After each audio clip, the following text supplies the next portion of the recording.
आखिर क्यों दिया था एक तोते ने माता सीता को श्राप, जिसके कारण उन्हें श्री राम से वियोग सहना पड़ा। दर्शक बंधु, कुछ कहानियां सिर्फ इतिहास नहीं होती, वो श्राप बनकर जन्मों तक पीछा करती है। और कुछ शब्द जो अनजाने में कहे जाते हैं वो किसी का भविष्य बदल सकते हैं। रामायण में हर पात्र का अपना स्थान है, लेकिन एक ऐसा पात्र जिसे शायद कोई नहीं जानता। एक तोता था, एक पक्षी, जिसके कहे कुछ शब्दों ने त्रेतायु की सबसे पवित्र नायिका माता सीता के जीवन में ऐसा तूफान ला दिया जिससे उनका पूरा जीवन ही बन गया। वो सीता जो धरती से जन्मी थी, जो राम की अर्धांगिनी बनी, जिसने हर अग्नि परीक्षा सहकर भी दुनिया के लिए आदर्श बनकर दिखाया, उन्हें आखिर क्यों सहना पड़ा वियोग? वो दर्द जो आज भी लोगों की आंखें नम कर देता है, क्या ये सब नियति थी या फिर किसी मासूम से दिखने वाले जीव का श्राप? क्या प्रेम और वियोग पहले से तय होते हैं या हमारे ही शब्द भविष्य की चाबी बन जाते हैं? आज हम आपको लेकर चलेंगे उस रहस्य की ओर जहां तोते की आंखों में छुपा था सीता के वियोग का सच। आखिर क्यों दिया था एक तोते के जोड़े ने माता सीता को श्राप, जिसके कारणवश उन्हें श्री राम जी से दूर रहना पड़ा? तो आज हम इस रहस्य से पर्दा उठाएंगे और साथ ही सबसे पहले हम एक कथा के माध्यम से माता सीता की उन 3 सीख को जानेंगे जो अगर एक शादीशुदा जोड़ा अपने जीवन में अपना ले तो उनकी जिंदगी कभी बर्बाद नहीं होगी।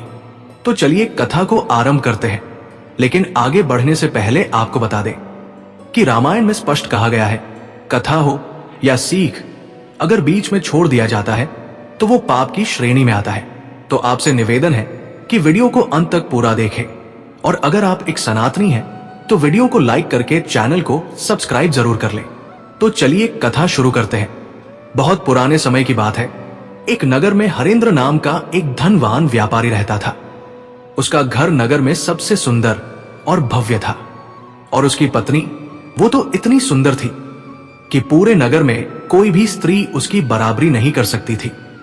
मित्रों, वो व्यापारी भगवान की सृष्टि से बड़ा प्रेम करता था, खासकर पशु पक्षियों से। उसने अपने घर के बगीचे में एक बहुत सुंदर शेर को पाल रखा था। वो शेर उस व्यापारी का सबसे प्रिय और प्यारा साथी था। उसका नाम उसने प्रेम से सिंह राज रखा था। हरेंद्र रोज उसकी सेवा करता, उसे प्रेम से भोजन कराता था और स्नेह से दुलार करता। सिंह राज भी कोई साधारण जीव नहीं था, वो बहुत बुद्धिमान और अनुभव से भरा हुआ था। उसी की बुद्धिमानी और समझदारी ने उसे व्यापारी का प्रिय और सम्मानित बना दिया था।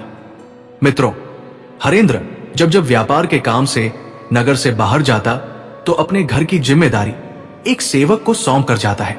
एक दिन सिंह राज ने हरेंद्र से कहा, मालिक, आपको अपनी धर्म पत्नी को किसी अन्य पुरुष के भरोसे छोड़कर बाहर नहीं जाना चाहिए। हरेंद्र ने पूछा, ऐसा क्यों कह रहे हो सिंहराज? सिंहराज ने विनम्रता से कहा, मालिक, इसे मैं आपको एक कथा के रूप में समझाना चाहूंगा, अन्यथा आप इसे हल्के में ले लेंगे। व्यापारी बोला, ठीक है, मुझे कहानी सुनाओ। सिंहराज ने सिर झुकाया और अपनी बात आरंभ की। मालिक, बहुत समय पहले की बात है। बसंतपुर नामक राज्य में चंद्र प्रकाश नाम का एक प्रतापी राजा राज्य करता था। वो बड़ा श्रद्धालु था, लेकिन कभी कभी अंधविश्वास में पड़ जाता था। एक बार वो जंगल में शिकार के लिए गया। वहां उसकी भेंट एक साधु से हुई, पर वो कोई सच्चा साधु नहीं, एक पाखंडी था। राजा संतों का आदर करता था, तो उस साधु को देखकर उसके मन में प्रश्न जागा। उसने विनम्रता से कहा, हे महाराज, मेरी रानी गर्भवती है, क्या आप बता सकते हैं कि हमें पुत्र होगा या पुत्री? साधु ने कहा, हे राजन, पुत्र या पुत्री तो मैं नहीं बता सकता, लेकिन यदि कन्या का जन्म हुआ तो तुम्हारे कुल का नाश हो जाएगा, तुम्हारा राजपाट समाप्त हो जाएगा। यह सुनकर राजा बहुत डर गया। उसे बेटी के जन्म से भय लगने लगा। वो तत्काल महल लौटा और रानी से क्रोध में बोला, रानी, यदि कन्या का जन्म हुआ तो मैं तुम्हें और उसे भी नहीं छोड़ूंगा। रानी भयभीत हो गई। वो जानती थी राजा क्रोधी और अंधविश्वासी है। उसने भगवान से विनती शुरू कर दी, हे प्रभु, मेरे गर्भ से कन्या ना हो, वरना ये निष्ठुर राजा मेरी बेटी को मार डालेगा। भगवान की कृपा से रानी ने पहले एक सुंदर पुत्र को जन्म दिया। राजा प्रसन्न हुआ कि पुत्र हुआ और रानी को राहत मिली कि उसकी कोख से कन्या नहीं हुई। समय बीतता गया। फिर एक दिन रानी पुनः गर्भवती हुई और संयोगवश उसी समय राजा को किसी दूसरे राज्य जाना पड़ा। जाते जाते उसने कठोर वचन कहे, यदि इस बार बेटी हुई तो उसे मार देना, मैं उसकी सूरत नहीं देखना चाहता। राजा चला गया और कई महीनों तक नहीं लौटा। उधर रानी के प्रसव का समय आ गया और उसने एक सुंदर कन्या को जन्म दिया। रानी को जिस बात का डर था वही हुआ। रानी सोच में पड़ गई, अब क्या करूं? यदि बेटी को मार दूं तो कन्या हत्या का महापाप होगा, और अगर नाम मारूंगी तो राजा मुझे नहीं छोड़ेगा। हे भगवान, ये कैसी परीक्षा है? मैं एक मां हूं, मेरे लिए पुत्र और पुत्री में कोई भेद नहीं। वो अपनी नवजात कन्या को गोद में लेकर फूट फूट कर रोने लगी और बार बार भगवान से प्रार्थना करने लगी, हे प्रभु, मुझे मार्ग दिखाओ, मैं इस बच्ची को नहीं मार सकती। मित्रों, रानी एक बड़े धर्म संकट में पड़ चुकी थी। जब रानी अपनी गोद में मासूम कन्या को लेकर रो रही थी, तब उसकी सेवा में रहने वाली दासी वहां आई। उसने रानी के आंसू देखकर बड़े प्रेम से पूछा कि महारानी, आप क्यों रो रही हैं? आपको तो प्रसन्न होना चाहिए। ईश्वर ने आपको कन्या रत्न दिया है, ये तो सौभाग्य की बात है, लेकिन आप तो बहुत दुखी लग रही है। क्या कोई अनहोनी हो गई है? तब रानी ने गहरी सांस लेकर कहा कि दासी, जो नहीं होना चाहिए था वही हो गया। महाराज ने आदेश दिया है कि अगर कन्या जन्म ले तो उसे मार दिया जाए। अब तुम ही बताओ, मैं एक मां होकर अपनी नन्ही बच्ची को कैसे मार सकती हूं? दासी ने रानी के चरणों में झुकते हुए कहा कि रानी साहिबा, आप चिंता ना करें। आप महाराज से कह देना कि कन्या को मरवा दिया गया है। मैं इस बच्ची को अपने साथ ले जाऊंगी, सबके सामने दिखा दूंगी जैसे उसे मार रही हूं, लेकिन सच में मैं इसे बचा लूंगी। मैं इसे अपनी भतीजी कहकर पालूंगी। किसी को भी इसका सच पता नहीं चलेगा। बस आप निश्चिंत रहिए, मैं इसे अपनी बेटी से भी बढ़कर प्यार दूंगी। मित्रों, दासी की ये करुणा भरी बातें सुनकर रानी की आंखों में आशा की एक रोशनी जग गई। वो सोचने लगी, चाहे मैं अपनी बेटी को ना देख सकूं, लेकिन यदि वो जीवित रहेगी तो मेरा हृदय संतुष्ट रहेगा। रानी ने भारी मन से भरपूर ममता के साथ अपनी नन्ही कन्या को दासी को सौंप दिया। साथ ही उसे कुछ धन और गहने भी दिए ताकि बेटी के पालन पोषण में कोई कमी ना आए। रानी ने कहा, हे दासी जी, तुमने जो किया है उसका मैं जीवन भर ऋणी रहूंगी।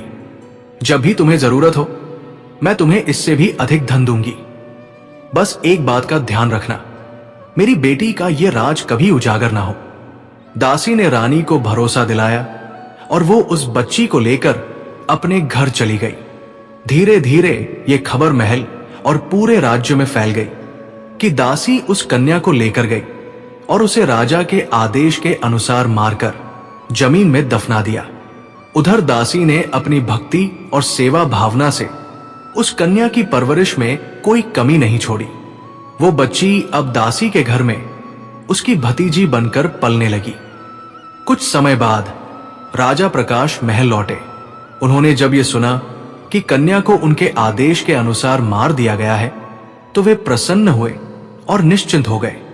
लेकिन उस बच्ची को लेकर दासी जब जब महल आती तो रानी चोरी चुपके उसे देखती और उसका स्नेह उमड़ आता। वो कभी उसके सिर पर हाथ फेरती तो कभी छिपकर उसे दुलार करती। दासी से जब कोई पूछता तो वो बताती कि ये उसकी भतीजी है, और तब रानी का हृदय शांति से भर उठता। हमेशा रानी दासी को कपड़े, गहने और धन देती रहती है ताकि उसकी बच्ची को किसी चीज की कमी ना हो। मित्रों, रानी की कृपा और दासी की भक्ति सेवा से कन्या दिन ब दिन बड़ी होने लगी। भले ही वो राजमहल में नहीं पली, लेकिन उसका तेज, सौंदर्य और चाल चलन किसी राजकुमारी से कम नहीं था।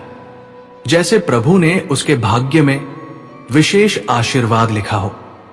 धीरे धीरे वो कन्या बड़ी हुई और परम सौंदर्य से भरपूर हो गई।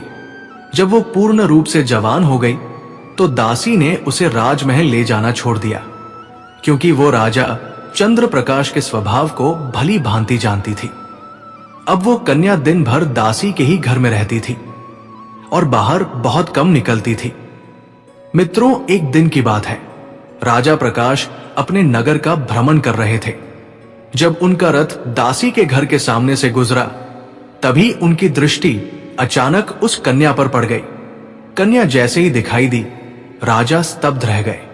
वो अत्यंत सुंदर थी, जैसे स्वर्ग से उतरी कोई देवी हो।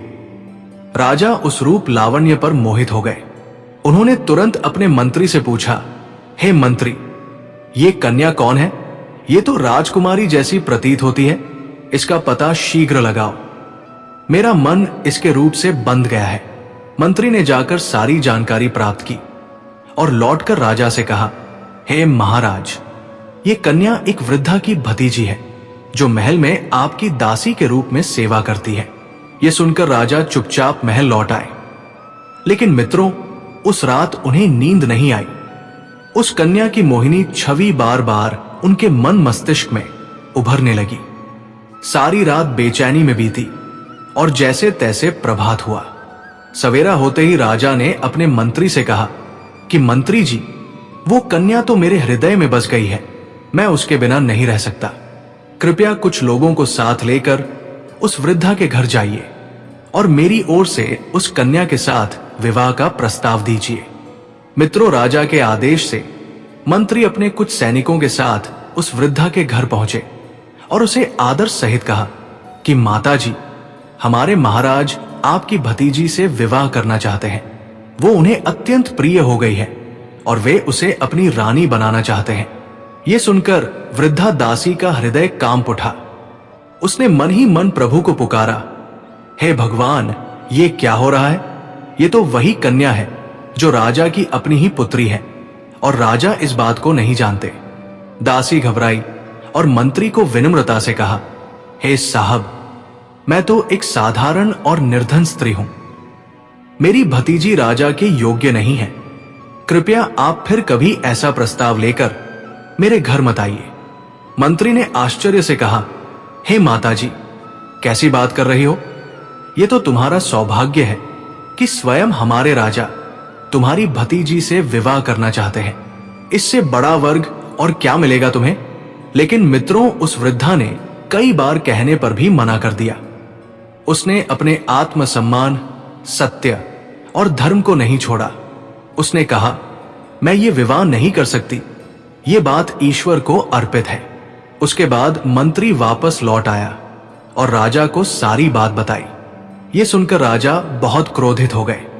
प्यारे साथियों, अगली सुबह प्रभात की किरण के साथ राजा चंद्र प्रकाश ने फिर से अपने खास मंत्री और दरबारी को उस वृद्धा दासी के घर भेजा। इस बार उन्हें साथ में अनेक प्रकार के लोभ, उपहार और वचनों का सराहना भी दिया गया। मंत्री ने दासी को समझाया, डराया, यहां तक कि धमकाया भी, परंतु वो धर्मनिष्ठ वृद्धा अपने निर्णय से नहीं हिली। वो कहती रही, हे प्रभु, मैं ये अन्याय नहीं कर सकती। मंत्री और दरबारी हारकर महल लौट आए और राजा को सब कुछ बता दिया। बुजुर्ग दासी का ये अटल निश्चय देखकर राजा का क्रोध भड़क उठा। उसने तुरंत आदेश दिया, इस स्त्री को पकड़कर तुरंत हमारे दरबार में लाया जाए। राजा का आदेश मिलते ही सैनिक दासी के घर पहुंचे और उसे बंदी बनाकर दरबार में ले आए। जब वो दासी राजा के सामने लाई गई तो राजा ने कठोर स्वर में पूछा, तो दासी, तुमने हमारे विवाह का प्रस्ताव क्यों अस्वीकार किया? वो दासी मौन रही। उसके होंठ कांप रहे थे, पर वो कुछ ना बोली। राजा का क्रोध और बढ़ गया। उसने सैनिकों को आज्ञा दी, इस स्त्री को 15 कोड़े लगाए जाएं। राजा के आदेश पर सैनिकों ने उस वृद्धा को बुरी तरह पीटा। उसका तन सहन नहीं कर पाया और कोड़ों की पीड़ा से वो कराह उठी। वो राजा के सामने गिर पड़ी और रोते हुए सारी सच्चाई उजागर कर दी। उसने कांपती आवाज में कहा, महाराज, जिस कन्या को आप रानी बनाना चाहते हैं वो कोई और नहीं, आपकी ही पुत्री है।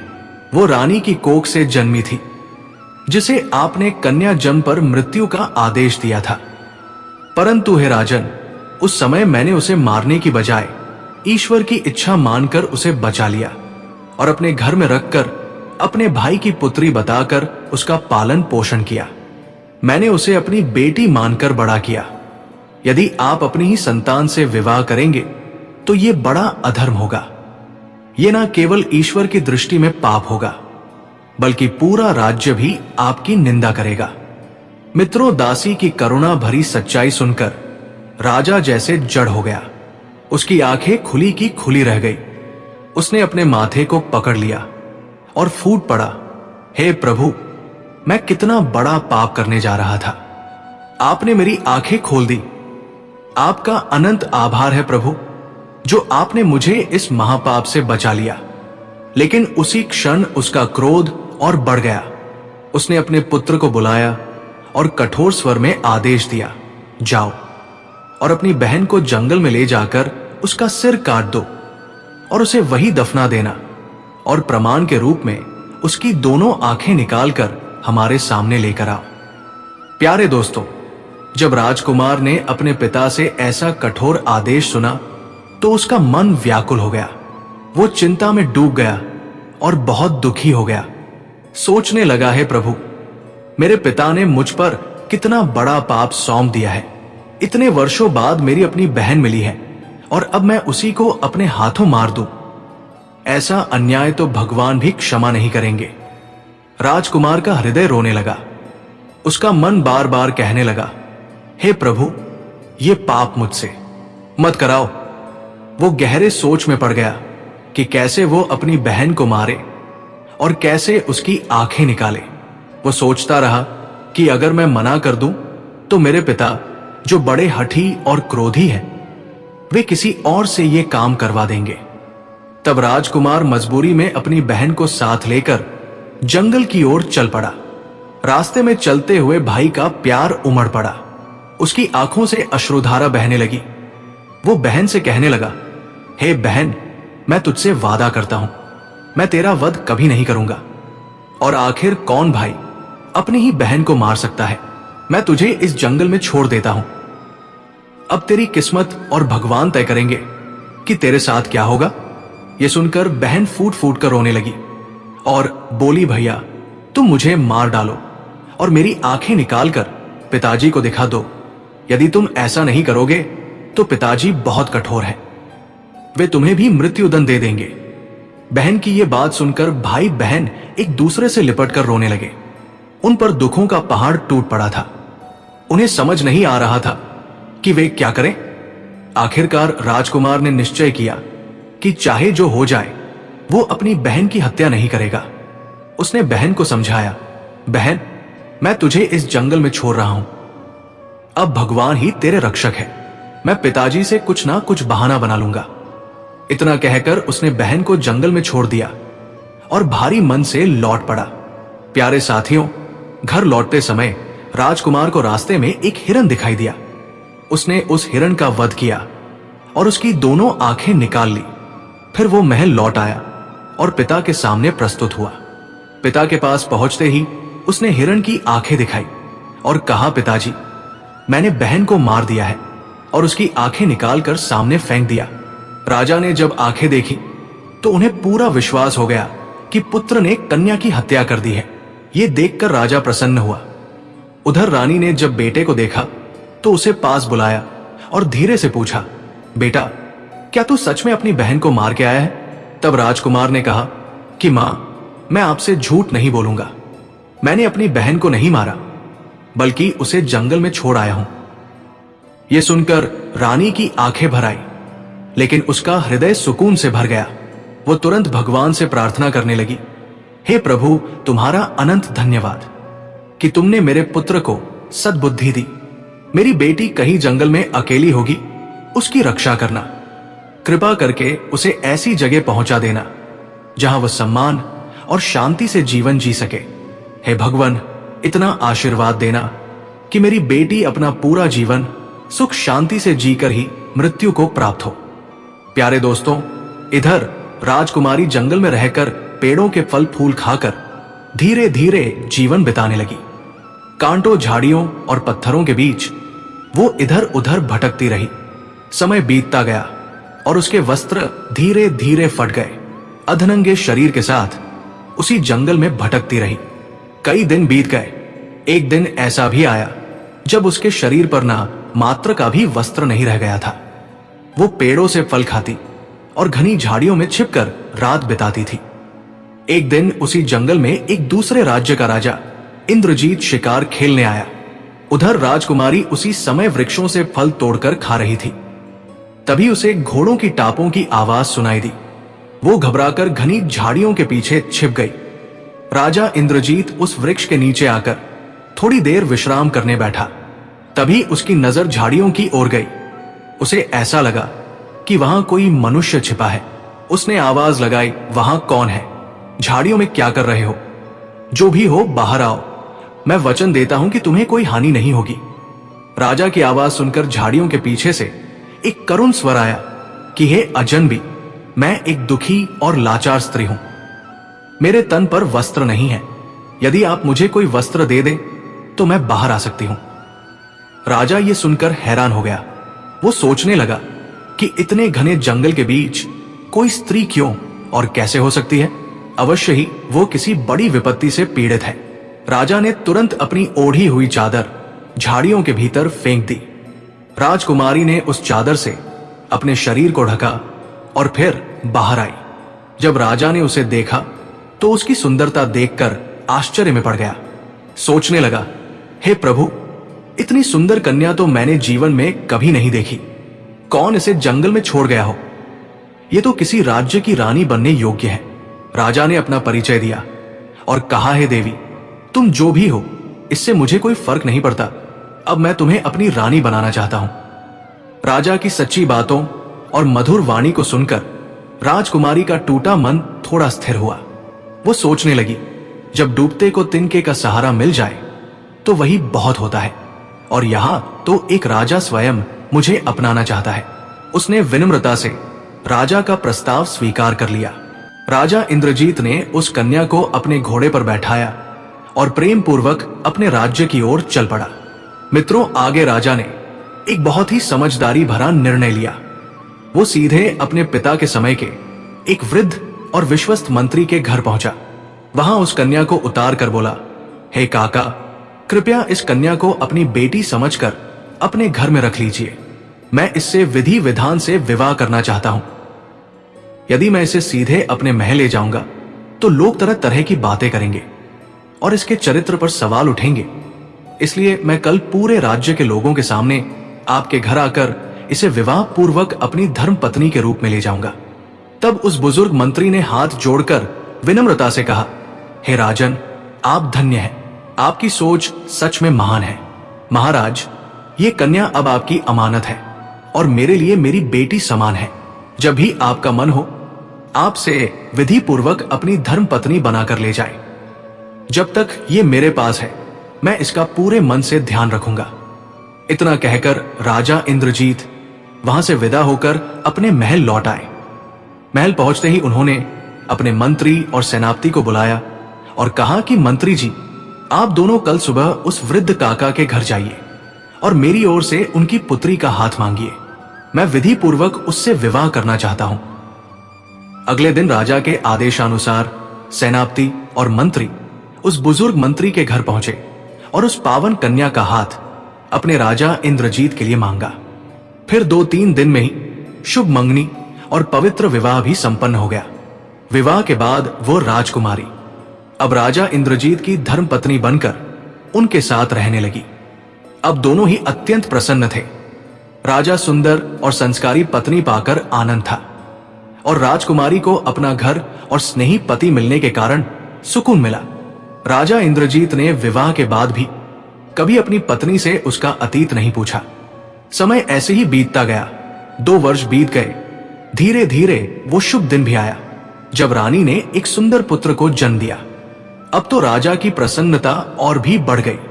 एक दिन राजा ने अपनी रानी से प्रेम पूर्वक पूछा, हे देवी, अब जब हम माता पिता बन चुके हैं, हमारे बीच का बंधन और भी मजबूत हो गया है, तो कृपया अब मुझे आप अपने कुल और अपने पूर्व जीवन के बारे में सब कुछ बताएं।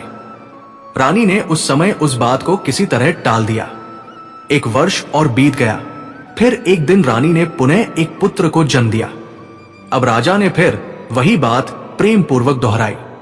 रानी अपने बीते जीवन की पीड़ा अपने पति को नहीं बताना चाहती थी, लेकिन जब उसने देखा कि राजा सच्चे प्रेम से जानना चाहते हैं तो वो चुप ना रह सकी। फिर एक दिन रानी ने अपने जीवन की पूरी कहानी एकदम सच सच भावुक मन से राजा इंद्रजीत को सुना डाला। राजा ने जब ये दुख भरी कथा सुनी तो उसकी आंखों से भी आंसू बह निकले और वो सोच में डूब गया और अपने हृदय से कहा, हे ईश्वर, ऐसा अन्याय कैसे सहा होगा मेरी रानी ने। उसने अपने मन में रानी के पिता को धिक्कारा। फिर उसने रानी से कहा, हे रानी, यदि मैं तुम्हें तुम्हारे पिता से मिलाने ले चलूं तो क्या तुम चलोगी? रानी ने विनम्रता से कहा, मैं अपने पिता से नहीं मिलना चाहती। राजा ने बड़े प्रेम और श्रद्धा से कहा, हे प्रिय, एक बार तो तुम्हें अपने पिता से मिलना चाहिए, चाहे जैसे भी हो, वे तुम्हारे जन्मदाता है।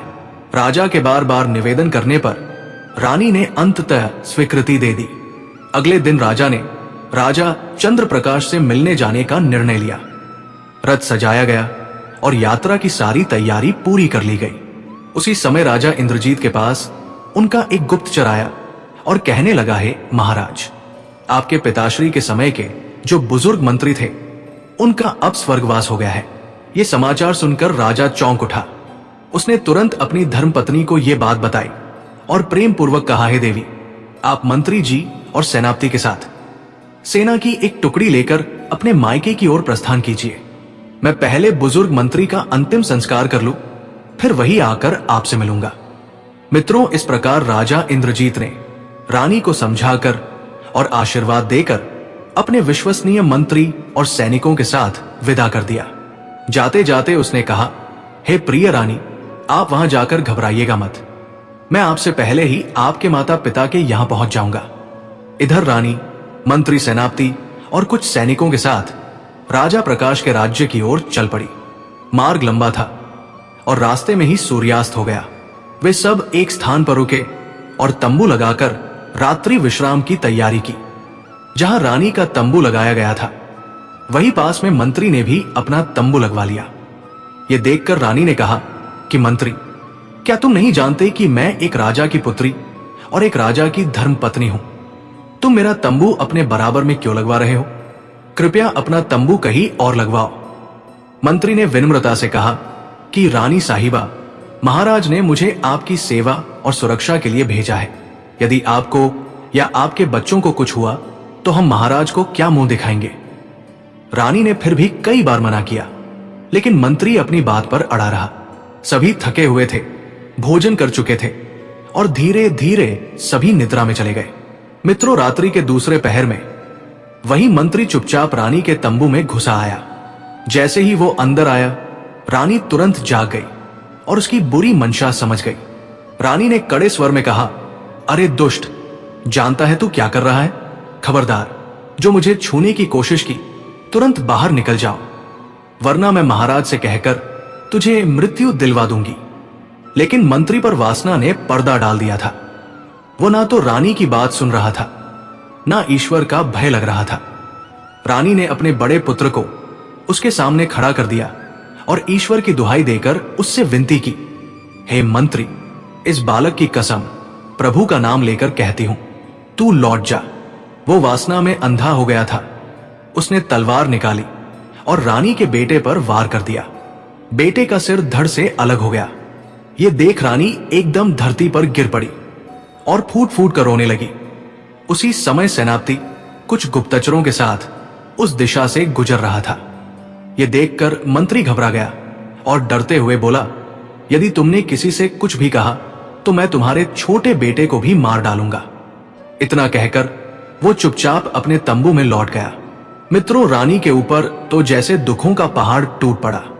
वो पहले ही एक पुत्र को खो चुकी थी और अब छोटे बेटे के मोह ने उसे किसी से कुछ भी कहने से रोक दिया। उसने रात बड़ी पीड़ा और मौन के साथ काटी, लेकिन मन में यह संकल्प ले लिया कि वो गंतव्य पर पहुंचकर महाराज को सब कुछ बताएगी। अगले दिन फिर यात्रा शुरू हुई। दिन ढलते ढलते फिर एक जगह रुकना पड़ा। इस बार रानी ने मंत्री से भयवश अपने तंबू को सेनापति के तंबू के पास लगवाया। फिर रानी ने सेनापति को पास बुलाकर कहा कि सेनापति, मेरी एक प्रार्थना है, कृपया इस बात का पूरा ध्यान रखना कि कोई भी मेरे तंबू के पास ना आए। सेनापति ने सिर झुकाकर कहा कि महारानी, आपकी रक्षा करना मेरी जिम्मेदारी है, आप पूर्णतः निश्चिंत रहें। यह सुनकर रानी को थोड़ी राहत तो मिली, लेकिन फिर भी उस दुष्ट मंत्री के बुरे काम की चिंता उसे सताने लगी। इसी चिंता में राजकुमारी पूरी रात सो नहीं पाई। प्यारे दोस्तों, जिस सेनापति पर राजकुमारी ने भरोसा किया था, वो भी उस बुरे मंत्री जैसा ही निकला। उसके मन में भी बुरे विचार थे। जैसे ही आधी रात हुई, सेनापति के मन में पाप का विचार आ गया। वो चुपचाप रानी के तंबू में रात के समय घुस गया। जब राजकुमारी ने उसे तंबू में आते देखा तो वो घबरा गई और बोली कि सेनापति, क्या तुम नहीं जानते कि मैं कौन हूं? मैं एक राजा की पत्नी हूं और एक राजा की बेटी हूं। ये सब जानने के बाद भी तुम मेरे तंबू में क्यों आए हो? सेनापति बोला, रानी साहिबा, मैं तो बस ये देखने आया था कि आप ठीक है या नहीं। तब रानी ने गुस्से में कहा, तुम अभी के अभी मेरे तंबू से बाहर निकल जाओ। इतना सुनकर वो दुष्ट सेनापति मुस्कुराने लगा। रानी उसकी सोच को समझ गई और उसे बार बार समझाने लगी। उसे भगवान की कसम दी, पर वो अपनी बुरी सोच से पीछे नहीं हटा। उसके मन में पाप की आग लग चुकी थी। रानी ने उसे कई बार चेताया, लेकिन उसने एक भी बात नहीं मानी। जब रानी की तरफ बढ़ने लगा तो राजकुमारी का छोटा बेटा उसके सामने खड़ा हो गया और बोला, मां को छोड़ दो, कृपया ऐसा मत करो। लेकिन सेनापति ने कुछ नहीं सुना। उसने तलवार निकाली और रानी के छोटे बेटे का सिर काट दिया। अब रानी बिल्कुल अकेली हो गई थी। उसके पास अब सिर्फ उसका चरित्र और भगवान का नाम ही बचा था। वो किसी तरह अपनी इज्जत बचाकर वहां से भागी और भागते भागते जंगल में चली गई। सेनापति भी उसके पीछे दौड़ पड़ा। आगे जाकर रानी एक गहरी नदी के किनारे पहुंची। नदी का पानी बहुत तेज बहाव से बह रहा था। रानी को समझ नहीं आया कि वो क्या करे, क्योंकि सेनापति थोड़ी दूर पीछे ही था। अब रानी ने मन में ठान लिया कि जब मेरे दोनों बच्चे नहीं रहे तो मैं अब कैसे जी सकती हूं। ऐसा सोचकर वो सीधे नदी में कूद गई। नदी का बहाव इतना तेज था कि वो बहते बहते नदी के दूसरी ओर पहुंच गई और तब तक सुबह भी हो चुकी थी। उसी समय दो साधु नदी में स्नान के लिए आए थे। उन्होंने देखा कि एक औरत पानी में बहती हुई उनकी ओर आ रही है। वे दोनों तुरंत दौड़कर रानी को बाहर निकाल लाए। जैसे ही उन्होंने रानी को बाहर निकाला, वहां चार और साधु पहुंच गए। रानी की सुंदरता देखकर उनका मन भी डोल गया। वे उसकी सुंदरता पर मोहित हो गए। अब वे आपस में लड़ने लगे, एक दूसरे को धक्का देने लगे और कहने लगे, ये मेरी है, नहीं ये मेरी है। ये देखकर रानी के पैरों तले जमीन खिसक गई। वो सोचने लगी, मंत्री और सेनापति से तो जैसे तैसे बच निकली थी, अब इन साधुओं के बीच फंस गई हूं। तब उन साधुओं ने मिलकर तय किया कि इस तरह आपस में झगड़ने से अच्छा है कि हम इसे अपने गुरु जी के पास ले चलें। वही जो कहेंगे हम सब मान लेंगे। साधु रानी को लेकर गुरुजी के पास पहुंचे। गुरुजी ने जब देखा कि उनके शिष्य एक स्त्री के लिए आपस में लड़ रहे हैं तो उनका मन भी दुखी हो गया। वे गुरुजी बहुत ज्ञानी और तप में लीन साधु थे। जैसे ही उन्होंने उस महिला को देखा, उन्होंने सहज ही समझ लिया कि ये कोई साधारण स्त्री नहीं बल्कि किसी राजघराने से है। फिर उन्होंने अपने शिष्यों से प्रेम से कहा, तुम चारों भाई हो और तुम्हारे पास कोई बहन नहीं है, क्यों ना तुम इसे अपनी बहन मान लो। यदि ये तुम्हारी बहन बनकर आश्रम में रहेगी तो एक दिन तुम्हारा जीवन पूरी तरह से बदल सकता है। गुरुजी की सीख का असर हुआ और उन साधुओं ने राजकुमारी को बहन के रूप में स्वीकार कर लिया। वे साधु उसी राज्य में रहते थे जहां के राजा चंद्र प्रकाश थे, जो कि राजकुमारी के अपने पिता थे। अब राजकुमारी को यह भली भांति ज्ञात हो गया कि वो अपने ही पिता के राज्य में आ चुकी है। अब वो उन्हीं साधुओं के आश्रम में रहने लगी। अब साधु उसे सच्चे स्नेह से अपनी बहन मानते और उसका बहुत ध्यान रखते थे। उधर राजा इंद्रजीत अपने मंत्री सेनापति और सेना के साथ वापस लौटा और सबसे पहले उसने अपनी रानी और बच्चों के बारे में पूछा। तब मंत्री और सेनापति एक साथ बोले, हे महाराज क्षमा करें, आपकी रानी रानी नहीं थी, वो तो एक दुष्ट स्त्री थी। उसने आपके दोनों पुत्रों की हत्या कर दी और फिर भाग में निकली। राजा इंद्रजीत को यह सुनकर अत्यंत दुख हुआ कि उसके पुत्र अब जीवित नहीं रहे। कुछ समय तक वो शांत रहा, फिर सोचने लगा, अगर कोई झूठ बोल रहा हो तो कोई एक ही बोलेगा, और अगर दोनों एक बात ही कह रहे हैं तो अवश्य सत्य होगा। उसने निश्चय किया कि अब वे अवश्य राजा चंद्र प्रकाश से मिलने जाएंगे। राजा ने सभी को आदेश दिया, अब हम बिना देर किए राजा चंद्र प्रकाश के पास चलेंगे। उधर राजकुमारी ने अपने 6 योगी भाइयों से कहा कि भाइयों, आप राजा के पास जाइए और कहिए कि हमारी बहन आपके दरबार में एक जीवन की सच्ची कथा सुनाना चाहती है। उसे मालूम था कि उसके पिता को कथाएं और किस्से सुनना बहुत प्रिय है। योगी भिक्षा के बहाने दरबार पहुंचे और राजा को वही बात बताई जो बहन ने कही थी। राजा ने सहर्ष अनुमति दे दी और कहा, यदि तुम्हारी बहन की कहानी हमें अच्छी लगी तो हम उसे अपने महल में रख लेंगे। अगले दिन वे योगी राजकुमारी को साथ लेकर दरबार आए। राजकुमारी साध्वी का भेष धारण किए हुई थी, इसलिए कोई भी उसे पहचान नहीं सका। जब उसने दरबार में कथा सुनानी शुरू की तो सब मंत्र मुग्ध होकर सुनने लगे। राजा को वो कथा अत्यंत प्रिय लगी। उसने योगियों को ढेर सारा पुरस्कार देकर विदा किया और उस कन्या को दरबार में रख लिया। लेकिन योगियों का मन नहीं माना। वे कुछ दूर जाने के बाद ही लौट आए और राजा से बोले, महाराज, हम प्रार्थना करते हैं कि आप हमारी बहन को हमारे साथ ही रहने दें। जब भी आप कथा सुनना चाहें हम उसे ले आया करेंगे। वो बचपन से हमारे साथ रही है और अब यहां अकेली हो जाएगी। राजा ने उनकी भावनाओं को समझा और कन्या को उनके साथ लौटने की अनुमति दे दी। अब वो प्रतिदिन अपने भाइयों के साथ दरबार आती, कथा सुनाती और फिर लौट जाती। समय के साथ उन साधुओं का जीवन भी बदल गया। जो पहले गांव गांव भिक्षा मांगते थे, अब उन्हें दरबार से ही इतनी भिक्षा मिल जाती कि कहीं जाने की आवश्यकता नहीं पड़ती थी। फिर एक दिन राजकुमारी राजा को कथा सुनाने के लिए दरबार में आई। उस दिन उसके पति, मंत्री और सेनापति तीनों वहां उपस्थित थे। राजकुमारी ने सोचा, आज तो सभी उपस्थित हैं, आज की कथा सुनाने में विशेष आनंद आएगा। उसने अपना चेहरा ढका हुआ था। वो अपने स्थान पर बैठ गई और पिता से बोली, हे राजन, आज मैं आपके समक्ष एक अत्यंत दुख भरी कथा सुनाना चाहती हूं। यदि किसी को कोई आवश्यक कार्य हो तो वो अभी ही दरबार छोड़कर जा सकता है, लेकिन कथा प्रारंभ होने के बाद यदि कोई उठकर जाएगा तो मैं अपनी कथा वहीं पर रोक दूंगी। राजा ने जवाब दिया, बेटी, तुम निडर होकर सुनाओ, जैसा तुम कहोगी वैसा ही होगा। कथा के बीच में कोई भी दरबार से नहीं उठेगा। अब राजा और दरबार के सभी लोग ध्यानपूर्वक कथा सुनने के लिए बैठ गए। उनमें उसका पति, वो विश्वासघाती मंत्री और सेनापति भी बैठे थे। तब राजकुमारी ने दरबार में अपना किस्सा आरंभ किया और कहने लगी, सभा में बैठे देवतुल्य लोगों, कृपया इस कथा को ध्यान से सुनिए। राजकुमारी ने कहना शुरू किया, किसी देश में एक राजा रहता था जो अत्यंत कठोर स्वभाव का था। उसे अपनी बेटियों से नफरत थी। उसने ये आदेश दे रखा था कि यदि उसके घर में कन्या का जन्म हो तो उसे मार दिया जाए। एक दिन उसके यहां एक कन्या ने जन्म लिया। तब उस निर्दयी राजा ने अपने बेटे को आदेश दिया कि वो अपनी ही बहन को जंगल में ले जाकर मार दे। साथ ही कहा कि उसकी आंखें निकालकर प्रमाण स्वरूप मेरे पास लाना। राजा चंद्र प्रकाश ये सुनते ही मन में सोचने लगा, ये तो मेरी ही कहानी है। कथा सुनकर उनकी आंखें नम हो गई।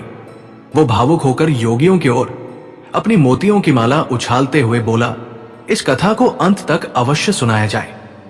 मित्रों, राजा चंद्र प्रकाश की आंखों में पश्चाताप के आंसू भर आए। उसे अपने किए पर गहरा दुख होने लगा। राजकुमारी ने कथा को आगे बढ़ाया और कहा, हे राजन, जब वो भाई अपनी बहन को मारने के लिए जंगल में ले गया तब उसने उसका वध नहीं किया, बल्कि उसे जीवित जंगल में छोड़ आया और स्वयं महल लौट गया। राजा ये सुनकर थोड़ा प्रसन्न हुआ और सोचने लगा, क्या पता मेरी बेटी आज भी जीवित हो। उधर वही राजकुमारी अपनी कथा सुनाती रही। जब उसका भाई उसे जंगल में छोड़ गया तब वो बेचारी भूख प्यास से इधर उधर भटकती रही। भूख लगने पर पेड़ों के पत्ते, फल और फूल खा लेती थी और किसी तरह खुद को जीवित रखती थी। जंगल में समय बीतता गया और उस कन्या के तन पर एक भी वस्त्र सही सलामत नहीं बचा। एक दिन एक राजा घोड़े पर सवार होकर उसी जंगल से गुजरा। जब उसकी नजर उस लड़की पर पड़ी तो वो चौंक गया। उसने तुरंत अपनी चादर उतारकर उस लड़की को दे दी, जिससे वो अपना तन ढक सके। बिना कुछ पूछे वो उस लड़की को अपने राज्य ले गया और बाद में उससे विवाह कर लिया। जब रानी इतनी दूर तक किस्सा सुनाने लगी, तभी दरबार में बैठे राजा इंद्रजीत भी समझ गए कि ये तो उनका ही जीवन है। उन्होंने भी भावुक होकर योगियों की ओर मोतियों की माला भेंट की और कहा, यह कथा यही नहीं रुकनी चाहिए, इसे अंत तक सुनाया जाए। राजकुमारी आगे कहने लगी, अब वो लड़की उस राजा की रानी बन गई। रानी बनने के बाद उसके गर्भ से 2 पुत्रों का जन्म हुआ। एक दिन उसके पति ने उससे बड़े प्रेम से पूछा, तुम कौन हो और उस दिन उस जंगल में तुम निर्वस्त्र क्यों भटक रही थी? तब उस लड़की ने अपने पति को अपने जीवन की पूरी सच्चाई बताई कि उसके पिता ने ही उसे मरवाने का आदेश दिया था। यह सुनकर उसका पति भी बहुत दुखी हो गया। उसका पति एक बहुत ही नेक और धर्मप्रिय पुरुष था। जब उसे यह पता चला कि उसकी पत्नी एक राजा की पुत्री है, तो उसने निश्चय किया कि वो उसे उसके पिता से अवश्य मिलने ले जाएगा। अगले दिन मिलने की पूरी तैयारी की गई, पर उसने एक भूल कर दी। उसने अपनी पत्नी और पुत्रों की सुरक्षा के लिए स्वयं साथ जाने की जगह अपने मंत्री और सेनापति को उनके साथ भेज दिया। ये उसी का सबसे बड़ा धोखा साबित हुआ, क्योंकि कहा गया है, चाहे कोई कितना भी निकट का क्यों ना हो, अपनी युवती पत्नी, बहन या बेटी को कभी किसी दूसरे पुरुष के भरोसे अकेले नहीं भेजना चाहिए, चाहे वो कितना भी विश्वास पात्र और वफादार क्यों ना हो। लेकिन जब मन पर काम का प्रभाव होता है तो सारा विश्वास, सारी निष्ठा मिट्टी में मिल जाती है। नारी तो वैसे भी सृजन की देवी होती है, लेकिन जब वो अकेली किसी पराये पुरुष के साथ हो और सामने वाला विवेकहीन हो, तो पाप के बीज अंकुरण हो ही जाते हैं। इसलिए अपनी बहन बेटी को कभी भी किसी जवान और अकेले पुरुष के पास नहीं छोड़ना चाहिए। कहते हैं, स्त्री, धन और विद्या जो जिसके पास रहती है उसी की हो जाती है। मित्रों, इधर राजकुमारी राजा चंद्र प्रकाश के दरबार में अपना किस्सा आगे बढ़ाते हुए कहती है, हे राजन, उस राजा ने अपनी पत्नी और पुत्रों को मंत्री और सेनापति के साथ भेजा। यात्रा लंबी थी, तो चलते चलते जब सूर्य अस्त हो गया, तब सभी ने एक स्थान पर रुकने का निर्णय किया। मंत्री ने अपना तंबू रानी के तंबू के ठीक पास लगवाया। रानी ने इसका विरोध किया, लेकिन मंत्री नहीं माना। उस मंत्री ने उस रात पाप करने का विचार किया। रानी ने बार बार विनती की, समझाया, भगवान का नाम लिया, लेकिन वो दुष्ट नहीं माना और अंततः काम वासना में लिप्त होकर उसने रानी के बड़े पुत्र की हत्या कर दी। पुत्र को खोकर दुखी रानी ने किसी तरह अपना धर्म बचाने के लिए सेनापति पर भरोसा किया और उसे अपना रक्षक समझा। जैसे जैसे कहानी आगे बढ़ रही थी, मंत्री की दशा बिगड़ती जा रही थी। उसका चेहरा उतरने लगा था। वो बहाना बनाकर दरबार से उठने ही वाला था, तभी राजा ने उसे कड़े स्वर में डांटा और उसे वहीं बैठा दिया। फिर रानी ने आगे कहना शुरू किया। अगले दिन जब यात्रा फिर से शुरू हुई और एक जगह रुककर तंबू लगाए गए, तो उसी सेनापति जिस पर रानी ने विश्वास किया था, उसने भी रात को तंबू में आकर रानी की पवित्रता को भंग करने की कोशिश की। रानी ने पहले तो उसे बहुत डांटा, समझाया कि वो तुरंत यहां से चला जाए, लेकिन वो पाप में डूबा हुआ व्यक्ति टस से मस नहीं हुआ। फिर अपनी मां की मर्यादा बचाने के लिए रानी का छोटा पुत्र उस सेनापति के सामने ढाल बनकर खड़ा हो गया। ये कथा सुनकर सेनापति भी घबरा गया। उसके मन में डर समा गया कि अब उसका भेद खुलने ही वाला है। वह भी धीरे से उठकर जाने लगा। तभी राजा इंद्रजीत ने उसे डांटते हुए वहीं बैठा दिया। इंद्रजीत बोले, क्यों सेनापति, सच्चाई सुनने की हिम्मत नहीं है क्या? यह सुनकर वो भी अपना सिर झुकाकर चुपचाप बैठ गया। इधर कथा आगे बढ़ रही थी। राजकुमारी कहने लगी, इसके बाद सेनापति ने भी रानी के छोटे पुत्र का वध कर दिया। फिर वो पाप की भावना से रानी की ओर बढ़ने लगा, लेकिन ईश्वर की कृपा से किसी तरह वो राजकुमारी अपनी लाज बचाकर वहां से भाग निकली।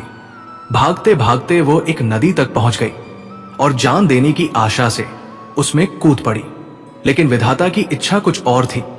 वो जीवित रही और बहते बहते जंगल के दूसरी ओर निकल आई, जहां 6 साधु मिले। उन सन्यासियों ने भी पहले उसे पत्नी बनाने की इच्छा की, लेकिन उनके महान और ज्ञानी गुरुजी ने उन्हें समझाया और उस पाप से उन्हें बचा लिया। गुरुजी की समझ से प्रेरित होकर वे सन्यासी उस राजकुमारी को अपनी बहन मानने लगे। फिर वे भाई बहन हर दिन राजा के दरबार में कथा सुनाने के लिए आने लगे। इतनी कथा सुनाने के बाद राजकुमारी ने धीरे से अपना घूंघट उठाया और राजा चंद्र प्रकाश के सामने खड़ी हो गई। अपनी बेटी को सामने देखकर राजा की आंखों से आंसू बह निकले। वो तुरंत अपनी कन्या को पहचान गया। उधर राजा इंद्रजीत की भी आंखें भर आई। अपनी धर्म पत्नी को जीवित देखकर वो अत्यंत प्रसन्न हुआ, लेकिन पुत्रों की मृत्यु का दुख उसके हृदय को भीतर से तोड़ रहा था। राजा इंद्रजीत ने राजा चंद्र प्रकाश से निवेदन किया है, महाराज, मेरा मंत्री और सेनापति ही मेरे सबसे बड़े शत्रु हैं। मुझे इन पापियों को दंड देने की अनुमति दे। राजा चंद्र प्रकाश ने अनुमति दी और राजा इंद्रजीत ने उसी प्रकार उन दोनों दुष्टों का वध किया, जैसे उन्होंने उनके पुत्रों की हत्या की थी। अधर्मियों को उनके पापों का दंड मिल चुका था। फिर राजा चंद्र प्रकाश ने अपनी पुत्री को अपने हृदय से लगा लिया और बार बार उसकी आंखों में देखकर क्षमा मांगने लगा। पुत्री ने अपने पिता को माफ कर दिया, क्योंकि सच्चे प्रेम और पछतावे के आगे मनुष्य का हृदय पिघल ही जाता है। इसके बाद राजकुमारी अपने पति के साथ कुछ दिन अपने पिता के घर रही। फिर बड़ी धूमधाम और आनंद के साथ विदाई की गई। राजा इंद्रजीत अपनी पत्नी को लेकर अपने नगर लौट आए और फिर से उनका जीवन प्रेम और सुख के रंग में रंग गया। कुछ समय बाद रानी ने एक सुंदर कन्या को जन्म दिया। अब तो उनके जीवन की खोई हुई सारी खुशियां लौट आई। प्यारे दोस्तों, ये सत्य है कि जिसके ऊपर भगवान की कृपा होती है उसका कोई बाल भी बांका नहीं कर सकता। चाहे संसार लाख कोशिश कर ले, लेकिन जीवन और मृत्यु की डोर केवल परमात्मा के हाथ में होती है। मनुष्य तो केवल निर्मित होता है। ये कथा हमें ये सिखाती है कि सत्य, धर्म और संयम की राह पर चलने वालों की रक्षा स्वयं ईश्वर करते हैं। संकट की घड़ी में भगवान उनका हाथ थाम लेते हैं और जो अन्याय करता है वो एक ना एक दिन अपने कर्मों का दंड जरूर पाता है। इसलिए हमेशा अच्छे और धर्मयुक्त काम करें, क्योंकि आज नहीं तो कल हर किसी को अपने कर्मों का लेखा जोखा देना ही होता है। दर्शक बंधु, इस कथा से हमें 3 अमूल्य सीखें मिलती है, जो किसी भी विवाहित पुरुष या स्त्री ने अपने जीवन में उतार ली तो उनका दाम्पत्य जीवन कभी बर्बाद नहीं होगा। पहली सीख, अपनी पत्नी की सुरक्षा का जिम्मा स्वयं उठाएं, दूसरों पर भरोसा न करें। राजा इंद्रजीत ने एक बहुत बड़ी गलती की। अपनी पत्नी और बच्चों की सुरक्षा के लिए स्वयं ना जाकर उन्होंने मंत्री और सेनापति के साथ भेज दिया। नतीजा, उसकी पत्नी को अपमान और दुख झेलना पड़ा और पुत्रों को जान गंवानी पड़ी। भगवान श्री राम जब माता सीता को वनवास में ले गए तो वे स्वयं उनके साथ गए। उन्होंने कभी किसी पराई निगाह या दूसरों पर भरोसा करके माता सीता को नहीं छोड़ा, क्योंकि एक पति का धर्म होता है अपनी पत्नी की रक्षा स्वयं करना। दूसरी सीख, स्त्री का सम्मान करें, उसे वस्तु ना समझे। मंत्री और सेनापति जैसे विश्वास पात्र पुरुष भी जब वासना के अधीन हुए तो उन्होंने रानी को अपमानित किया, लेकिन अंत में उन्हें उनके पापों का दंड मिला। जब रावण ने माता सीता का अपहरण किया और उन्हें अपनी इच्छा से जीने को मजबूर करना चाहा, तो भगवान राम ने उसे विनाश का मार्ग दिखाया। श्री राम ने एक पति और धर्मवीर के रूप में यह सिखाया कि स्त्री पूजनीय है, भोग की वस्तु नहीं। तीसरी सीख, सत्य, संयम और क्षमा से जीवन में शांति आती है। राजकुमारी ने अपने साथ हुए अत्याचारों के बाद भी संयम नहीं छोड़ा और अंत में अपने पिता को भी क्षमा कर दिया। उसी क्षमा से परिवार जुड़ा और खोई हुई खुशियां वापस आई। माता सीता ने भी अग्नि परीक्षा दी, वनवास झेला, लेकिन अपने पति के प्रति निष्ठा और समाज के लिए त्याग कभी नहीं छोड़ा। अंत में वे भगवान की कृपा से सदा पूजनीय बन गई।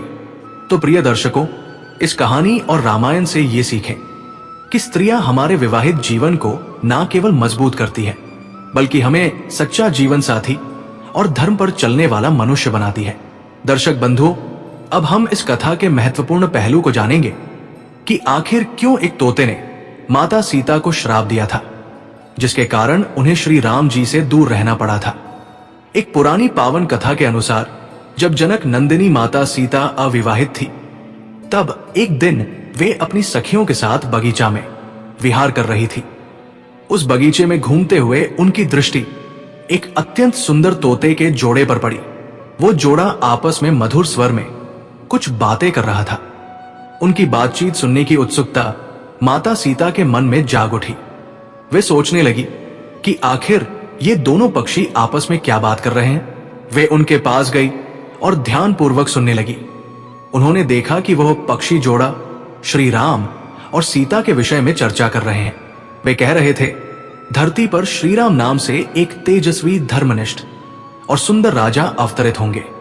उनकी पत्नी का नाम सीता होगा। वे दोनों वर्षों तक इस धरती पर आदर्श जीवन जिएंगे। धन्य है वो जानकी देवी और धन्य है वो श्री राम। पक्षियों की ऐसी बातें सुनकर माता सीता के मन में विचार आया, ये तो मेरे ही विषय में बातें कर रहे हैं। यदि मैं इन्हें पकड़ लूं तो अपने भविष्य के बारे में बहुत कुछ जान सकती हूं। उन्होंने अपनी सखियों से कहा, इन दोनों पक्षियों को प्रेम पूर्वक पकड़कर मेरे पास लाओ। सखियां तुरंत गई और उन दोनों को पकड़कर माता सीता के समक्ष ले आई। माता सीता ने बड़े स्नेह से उन पक्षियों से कहा, तुम दोनों अत्यंत सुंदर हो, घबराओ नहीं, मैं तुम्हें कोई कष्ट नहीं दूंगी। बस ये बताओ कि तुम कौन हो, कहां से आए हो और श्रीराम सीता के बारे में तुम्हें कैसे ज्ञात हुआ। तब उन पक्षियों ने बड़े शांत भाव से उत्तर दिया, हम दोनों महर्षि वाल्मीकि जी के आश्रम में रहते हैं। उन्होंने रामायण नाम का दिव्य ग्रंथ रची है, जिसमें उन्होंने भगवान राम के अवतरण और जीवन की कथा लिखी है। यही कथा उन्होंने अपने शिष्यों को भी सुनाई है और वहीं से हमने ये सब सुना है। फिर उन्होंने कहा, महर्षि ने बताया है कि राजा दशरथ की यज्ञ क्रिया के फलस्वरूप भगवान विष्णु श्रीराम रूप में अवतरित होंगे। वे अपने गुरु विश्वामित्र के साथ जब मिथिला आएंगे, तब वे शिवजी के धनुष को तोड़कर जनक पुत्री सीता से विवाह करेंगे। फिर उन पक्षियों ने विनम्रता से कहा कि देवी, अब हमने आपको सब कुछ बता दिया है, कृपया अब हमें मुक्त करें। हम अपने गमन की आज्ञा चाहते हैं। माता सीता का मन अभी भी संतुष्ट नहीं हुआ था। उन्होंने और भी जानने की इच्छा प्रकट की। राम कौन है, वे कैसे दिखते हैं, उनके गुण कैसे हैं। तोता कहने लगा, श्रीराम का मुख कमल अद्भुत होगा, उनकी आंखें विशाल और शांत होंगे, उनकी नाक सुंदर, भुजाएं घुटनों तक लंबी और कंठ में शंकर जैसी गहराई होगी। मैं उनके गुणों का वर्णन क्या करूं, जिनकी महिमा स्वयं वेद भी पूर्ण रूप से नहीं कही जा सकी है। फिर दोनों पक्षी बोले, जानकी देवी धन्य है वो जो रघुकुल नायक श्रीराम की जीवन संगिनी बनेंगी। परंतु हे देवी, आप कौन हैं? माता सीता ने मधुर स्वर में उत्तर दिया, जिस जानकी के विषय में तुम लोग बात कर रहे हो, वही मैं हूं। अपने ही भविष्य की बातें जानकर माता सीता के मन में और जानने की जिज्ञासा बढ़ गई। उन्होंने उन पक्षियों को पिंजरे में रखवा दिया और कहने लगी, जब तक श्रीराम स्वयं आकर मुझसे विवाह नहीं कर लेते, तब तक मैं तुम्हें नहीं छोड़ूंगी। तुम मेरे महल में प्रेम से रह सकते हो। मैं प्रतिदिन तुम्हारे लिए स्वादिष्ट भोजन मंगवा दूंगी। ये सुनकर मादा तोता ने माता जानकी से करुण स्वर में कहा, हे देवी, हम वन में रहने वाले पक्षी हैं, हमें पिंजरे में सुख नहीं मिलेगा। मैं गर्भवती हूं, कृपा कर मुझे मुक्त कर दीजिए, ताकि मैं अपने स्थान पर जाकर बच्चों को जन्म दे सकूं। आप चाहे तो उसके बाद मैं स्वयं फिर से लौट आऊंगी। उसके इतना विनती करने पर भी माता सीता ने उसे छोड़ने से इनकार कर दिया। तब उसके पति पक्षी यानी नर तोता ने माता सीता से प्रार्थना करते हुए कहा कि माता, मेरी पत्नी गर्भवती है, इसलिए आप इसे जाने दीजिए। जब ये बच्चों को जन्म दे देगी, तब मैं स्वयं इसे लेकर आपके पास पुनः लौट आऊंगा। माता सीता ने तोते से कहा, तुम निश्चिंत होकर जा सकते हो, लेकिन ये मुझे बहुत प्रिय लगती है, घबराओ मत, मैं इसकी अच्छी तरह देखभाल करूंगी। जब माता सीता ने मादा पक्षी को नहीं छोड़ा, तो वो पक्षी अत्यंत दुखी हो गया। उसने पुनः दीनता से निवेदन किया कि देवी, मैं अपनी पत्नी के बिना नहीं रह सकता है, कृपया इसे छोड़ दीजिए। आप बहुत करुणामयी हैं, मेरी प्रार्थना स्वीकार कीजिए।